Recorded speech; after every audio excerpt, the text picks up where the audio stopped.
I'm Sunjna Mullik from Mumbai, a student from the London Film School.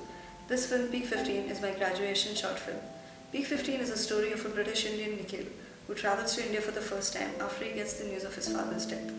He then discovers an old diary which was sent to him by his father as a final memory. This diary has inscriptions in the form of Bengali poems written by his ancestor Radhanath Sikdar.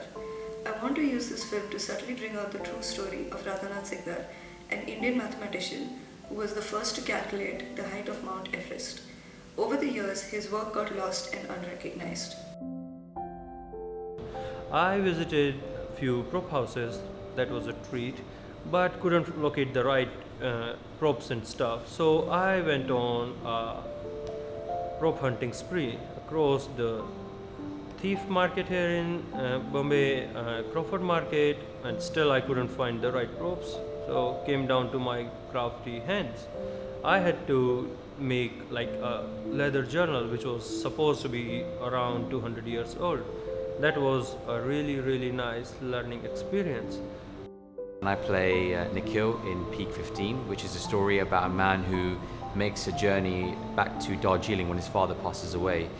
For me, it's a spiritual story, a coming-of-age story, a psychological story about a man who takes this journey in order to find himself again against the backdrop of a tragic event. It was amazing filming in India because, to be blunt, India is not what you expect. Nothing ever goes according to plan. And I think that difficulty and that journey and all the obstacles we face, not just as an actor but as a crew, really helped create a momentum for the film, and it really allowed me to kind of step into this guy's shoes as much as I can. We started by thinking on how to create two different worlds in Nikhil's life, when he's in London and when he arrives in Darjeeling. We shot on two different cameras and lenses to create a unique sense of environment. We were going for a very natural look, mostly trying to accentuate the available natural lighting on set. Nikhil's world in London was mundane and closed. We tried to frame him with foreground elements and used long lenses to isolate him in his own space. After Nikhil arrives in Darjeeling, we switched to wider lenses to show an expanded landscape that he was not aware of before, where he starts to rediscover his roots. Sound in the mountains in Darjeeling and the sound in the city in Mumbai, I think they are both very beautiful because they capture different kind of different kind of things. I would say that. I mean, for example, in Darjeeling, the sound is more natural. You seldom hear people's voice, and you can hear birds singing. Sometimes you can hear some weird sound, but you don't know what it is, which is kind of amazing.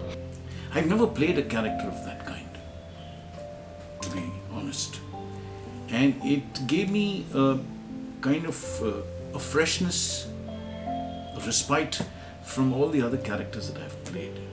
But here was a character who was friendly, joyful. It sure will be one of the most exhilarating experiences I've had in that kind of weather with this kind of a team, going against all odds as far as weathers are concerned, in a hilly region, hilly area where we had to travel many hours to get to the location. This is a very personal story and quite important to me. Radhanath Sikdar's story is something I have grown up hearing, and I think it needs to be told and brought to light. In today's day and age, most people in our generation face some sort of a dilemma between their work and passion. This film is about connecting with yourself and following your dreams. As most of the film was partially funded by ourselves, we required the money to finish the post-production for the film. The funds raised will be used for editing, sound mixing, music, dubbing, and distribution and festivals. Wishberry has an all or nothing policy, so please help us reach our target.